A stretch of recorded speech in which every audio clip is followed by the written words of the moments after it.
I have a very special treat for you today on Literature with Hayden, Episode 8, or Episode 8 of Literature with Hayden, whatever you prefer, whatever, how you say it.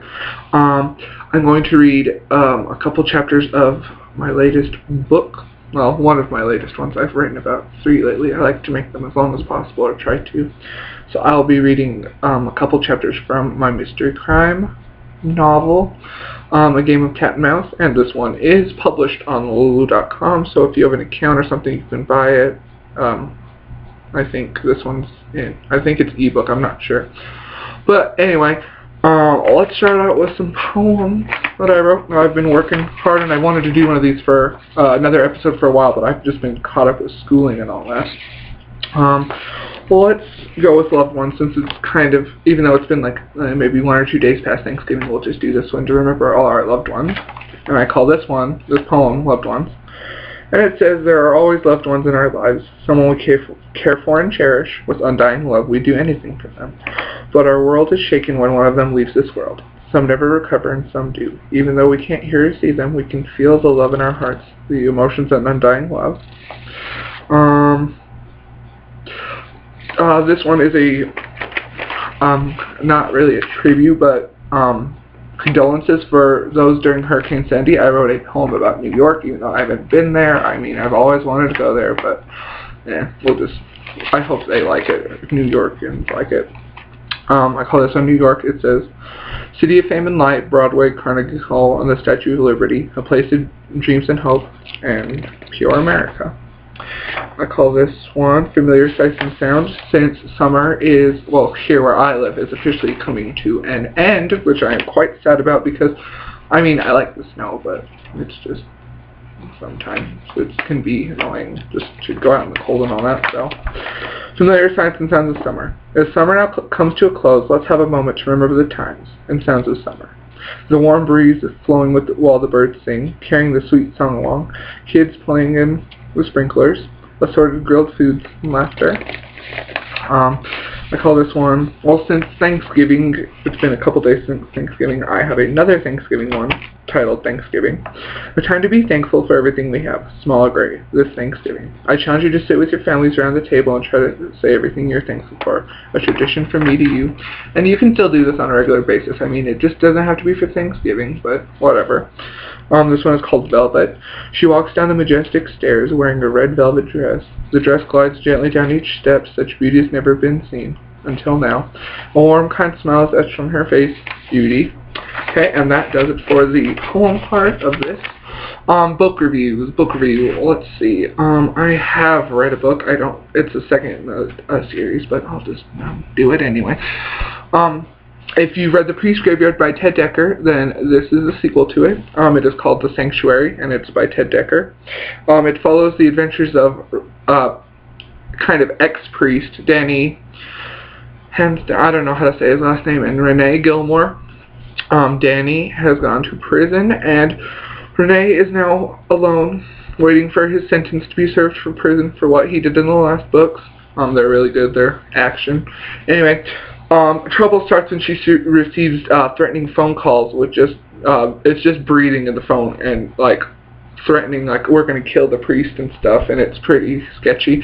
And anyway, that starts, and then when she receives a note with a chopped off finger, then it escalates into there's a force inside the sanctuary, the prison, that is threatening Danny and her, and she has to figure out who's doing it and stop them before she and Danny are dead. So that's just a little synopsis. I don't want to ruin any of the book because there are so many twists. So anyway, if you've read The Priest's Graveyard by Ted Dekker, then this is the sequel. It's called Sanctuary. So yeah, and if you've read it, then tell me, because I want to see if you liked it as much as I did.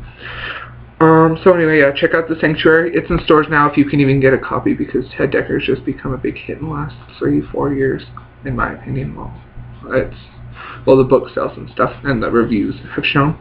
Let's go to the story section now of this video. I will be reading a couple chapters from A Game of Cat and Mouse. Here we go.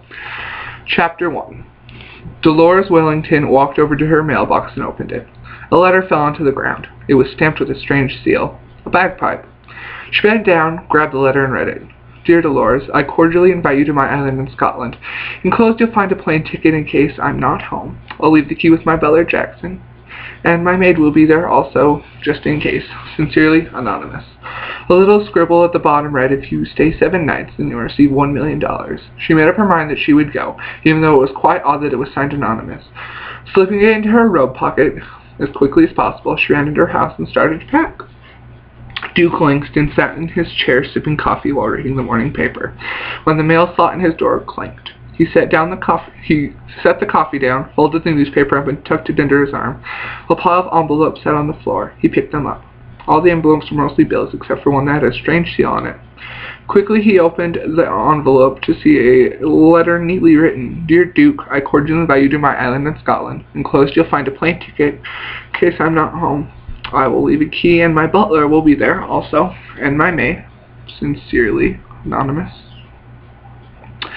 Secretly, Duke had always wanted to go to Scotland. He hurried to his room to pack. Rosemary Hampton was planting flowers when the FedEx man walked up to her holding a letter. She took the grimy gloves off and read the letter. Dear Rosemary, I cordially invite you to my island in Scotland. Enclosed you'll find a plane ticket in case I'm not home. I'll leave the key with my butler, Jackson. My maid will be there also. Sincerely, Anonymous. She tucked the note in her pocket and hurried inside. Lucas Bush opened his post office box. A single envelope lay in the box. He reached in and pulled it out. Without looking at the seal, he ripped open the envelope. A letter was inside. I am not going to read this because I don't know what I did. It's just basically saying the same thing to everyone who gets the letter. Okay, we'll skip that part. And luckily, he noticed the scribble at the bottom. He was already rich, but a little money wouldn't hurt. Okay, and then it skips a little because I'm switching back and forth. And it says, Richard Baker stood on the edge of the cliff. The sea was churning, hurling large waves at the limestone rocks. He wasn't going to commit suicide. He just liked to look at the sea, sometimes to relax and get away from life. The crunching of gravel sounded. He turned around, but nobody was there. He turned back around and continued looking at the sea. Suddenly, a pair of strong hands pushed him. He tumbled toward the sea. If he curled up in a ball, maybe he would live. But his plans were cut short when his head hit the rock. Dolores, Duke, Rosemary, and Lucas all got seats right next to each other. They introduced each other on the plane. Dolores went first. She was a writer. Duke was a doctor. Rosemary was a bank accountant. And Lucas a lawyer. Isn't it quite strange that we all got invited to meet a man none of us know, and that he was offering $1 million to whomever stayed 7 nights? It's not like we were going to hate a free trip to Scotland, Dolores said. Little did they know what would occur in the next 7 days, and what secrets would be revealed. Richard Baker's body sank to the bottom of the waters. The wind howled. And that ends it for Chapter 1. I want to keep you on the edge of your seat if you are on the edge of the seat. If you like this story so far, you need to tell me. And if you don't like it, then tell me, because I don't want to keep reading it and wasting your time and boring you. So if you don't like this one so far, then tell me. If you do like it, keep telling me. Tell me.